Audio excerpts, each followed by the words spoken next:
주님께서 나를 홀로 다루실 때 마가복음 4장 10절 홀로에서 시작하는 가르침. 우리 인생에서 홀로라고 느끼는 순간들이 있습니다. 제자들 역시 주님과 함께 동행하고 있었지만 홀로라고 느끼는 당황스러운 순간들이 있었습니다. 그때 주님은 설명하기 시작하십니다. 가만히 생각해보면 우리가 스스로 할 수 있다고 생각하는 때에는 누구의 소리도 잘 들리지 않습니다. 홀로라는 생각이 들기 시작할 때 주님의 가르침이 시작됩니다. 사실 십자가 사건으로 난처함에 빠진 사람들은 주변의 군중들이 아니라 예수님의 제자들이었습니다. 그래서 그들은 계속 예수님께 질문을 하게 되었고, 그때 예수님께서는 그들에게 설명을 해주셨습니다. 그럼에도 불구하고 그들은 성령을 받은 후에야 모든 것을 제대로 이해할 수 있었습니다. 보혜사 곧 아버지께서 내 이름으로 보내실 성령, 그가 너희에게 모든 것을 가르치고 내가 너희에게 말한 모든 것을 생각나게 하리라. 홀로에서 얻는 영적 유익.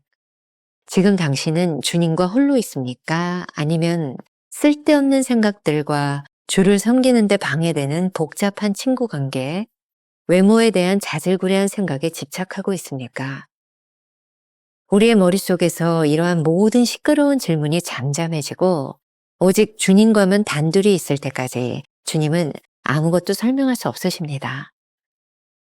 우리가 홀로 있는 그때부터 주님은 우리가 이해하지 못했던 상황들을 설명하기 시작하실 것입니다. 또한 주님은 아무리 설명해도 깨닫지 못하는 것을 우리에게 가르치지 않으실 것입니다. 보혜사 성령님이 오셔서 우리를 깨닫게 하시고 알게 하시는 일도 있을 것입니다. 인생의 어려운 문제 가운데 번잡하게 묻거나 쓸데없는 생각을 하는 것보다 주님과 홀로 있으므로 영적 유익을 얻으려는 노력이 필요합니다. 그러니 주님께서 우리를 홀로 다루실 때, 우리를 고독한 광야로 인도하실 때 두려워하지 말고 오히려 기뻐하십시오. 수많은 영적 유익이 우리를 기다리고 있습니다. 김병삼 목사의 매일 만나 365 13번째 말씀을 함께 나누겠습니다. 오늘 묵상의 제목은 주님께서 나를 홀로 다루실 때. 역시 오늘도 두 가지 주제를 다루어 보겠습니다. 첫 번째는 홀로에서 시작하는 가르침. 오늘 말씀에 우리들이 좀 기억하고 우리들이 머릿속에 넣고 좀 들었으면 하는 것이, 우리가 철저하게 외로워서 주님과 동행한다 라고 하는 이것을 한번 머릿속에 두고 함께 묵상하면 좋겠습니다. 챔버스를 이해하는 데 있어 버눈에서의 4년간의 영적 암흑기는 아주 중요합니다. 그 시기는 철저하게 하나님께서 챔버스를 다루어가는 시간이기도 했습니다. 그의 일기장에 그런 고민이 적혀 있습니다. 일기 내용을 조금 읽어드릴게요. 하나님은 4년 동안 나를 사용하셔서 영혼들을 회심하게 하셨다. 그러나 정작 나는 주님과의 의식적인 소통이 없었다. 성경은 가장 딱딱하고 재미없는 책이었으며 내 안에 있는 부패와 사악함과 나쁜 동기들은 지독하게 심각했다. 이 시기에 챔버스는 7년간 사귀어오던 크리스 브레인과 헤어지게 됩니다. 결혼까지 생각했던 여인과 헤어짐은 그의 인생 암흑기에 더 큰 고통을 가져다 주었을 것입니다. 오늘의 묵상은 어제 말씀과 아주 밀접하게 연결이 되어 있습니다. 어제 말씀이 주님께서 제자들을 가르치시는 방법에 대하여 이야기하고 있다면, 오늘 말씀은 제자들이 예수님께 묻고 있는 그런 상황입니다. 이렇게 말씀을 이해하면 좋을 것 같습니다. 아직 씨 뿌리는 간단한 비유도 이해하지 못하는 제자들에게는 더 어려운 비유를 말씀하시지 않았습니다. 예수님의 방법이죠.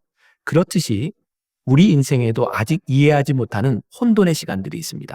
그러나 이 혼돈의 고독함 가운데서 주님은 우리를 다루어 가십니다.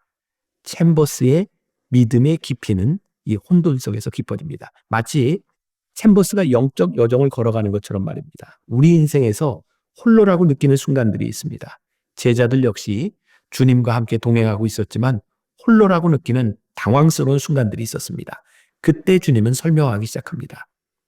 가만히 생각해 보면 우리들 스스로 할 수 있다고 생각할 때는 누구의 소리도 잘 들리지 않는 듯합니다. 홀로라는 생각이 들기 시작할 때 주님은 가르치기 시작하십니다. 챔버스의 글입니다. 사실 십자가 사건으로 난처함에 빠진 사람들은 주변의 군중들이 아니라 예수님의 제자들이었습니다. 그래서 그들은 계속 예수님께 질문을 하게 되었고 그때 예수님께서는 그들에게 설명을 해주셨습니다. 그럼에도 불구하고 그들은 성령을 받은 후에야 모든 것을 제대로 이해할 수 있었습니다. 요한복음 14장 26절 보혜사 곧 아버지께서 내 이름으로 보내실 성령 그가 너희에게 모든 것을 가르치고 내가 너희에게 말한 모든 것을 생각나게 하시리라. 이 말씀이 딱 들어맞죠. 우리가 함께 생각해 볼 김병삼 목사의 한 줄 노트입니다. 홀로 섬은 혼자라는 의미가 아니라 성령님의 인도하심을 받을 순간을 맞이했다는 뜻입니다. 두 번째 주제, 홀로에서 얻는 영적 유익입니다. 여기서 우리는 고독이라고 하는 말과 외로움이라고 하는 말을 구별해야 될 필요가 있습니다. 외로움에서는 우리들이 나와야 되지만 고독함은 우리들이 적극적으로 경험해야 되는 시간이기도 합니다. 우리가 홀로일 때 하나님께서 우리 안에 일하신다는 것을 알 수 있습니다. 하나님께서 우리 안에 일하실 때 우리가 깨닫게 되는 것이 있습니다. 하나님께서 우리 영혼에 깊은 관심을 가지고 계시다는 사실입니다. 또한 하나님 앞에서 우리가 얼마나 무지한 존재인지도 깨닫게 됩니다. 하나님께서 우리를 홀로 고독하게 만드실 때 영적 유익이 있다는 것을 의심하지 마십시오. 챔버스의 글입니다. 지금 당신은 주님과 홀로 있습니까? 아니면 쓸데없는 생각들과 주를 섬기는 데 방해되는 복잡한 친구와 함께 외모에 대한 자질구레한 생각에 집착하고 있습니까? 우리들의 머릿속에서 이러한 모든 시끄러운 질문이 잠잠해지고 오직 주님과만 단둘이 있을 때까지 주님은 아무것도 설명할 수 없으십니다. 주님과만 단둘이 있을 때까지 우리들이 홀로 고독할 때까지 주님은 아무것도 설명하지 않으십니다. 다시 말하면 우리가 홀로 있는 그때부터 주님은 이해하지 못했던 상황들을 설명하기 시작하실 것입니다. 또한 주님은 아무리 설명해도 깨닫지 못하는 것을 우리에게 가르치시지 않을 것입니다. 제자들도 그러했듯이 보혜사 성령님이 오셔서 우리에게 깨닫게 하시고 알게 하시는 것도 있을 것입니다. 그러니 우리 인생에 너무 어려운 문제들 가운데 번잡하게 묻거나 쓸데없는 생각을 하는 것보다는 주님과 홀로 있으므로 영적 유익을 얻으려는 노력이 더욱 필요합니다. 우리 신앙의 선배들은 이런 홀로의 유익을 잘 알고 있었던 것 같습니다. 아빌라의 테라사는 이런 말을 했습니다. 당신이 홀로 있으면 하나님을 만나게 된다. 유명한 철학자 파스칼 이런 말을 했습니다.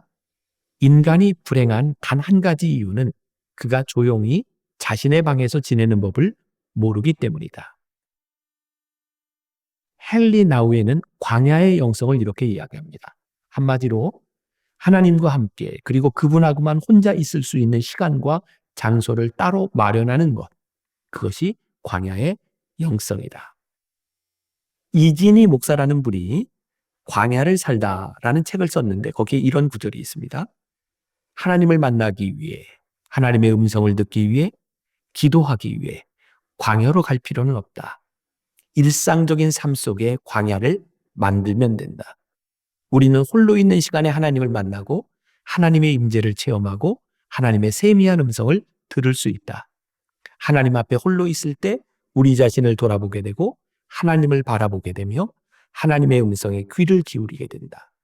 홀로 있을 때 침묵을 지킬 수 있고 생각의 실타래들을 정리할 수 있으며 홀로 있을 때 우리의 마음이 고요해질 수 있고 우리의 영혼이 평안해질 수 있다. 주님께서 우리를 홀로 다루실 때 그리고 우리를 고독한 광야로 인도하실 때 두려워하지 말고 오히려 기뻐하십시오. 수많은 영적 유익이 우리를 기다리고 있기 때문입니다. 우리들이 함께 기억할 김병삼 목사의 한 줄 노트.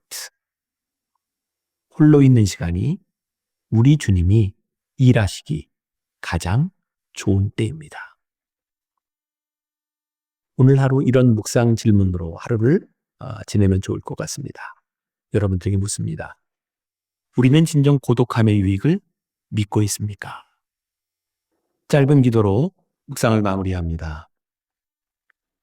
주님, 우리로 하여금 고독한 곳에 서는 것을 무서워하지 않게 하소서. 우리 믿음의 선배들이 기꺼이 고독한 광야에서 주님을 오롯이 만났다면 우리도 기쁨으로 그 자리에 서게 하소서. 홀로 선 시간에 기꺼이 성령님의 임재를 구하오니 마음껏 나의 마음을 빚어주소서. 아멘. 홀로섬은 혼자라는 의미가 아니라 성령님의 인도하심을 받을 순간을 맞이했다는 뜻입니다. 홀로 있는 시간이 주님이 일하시기 가장 좋은 때입니다. 진정 고독함의 유익을 믿고 있습니까?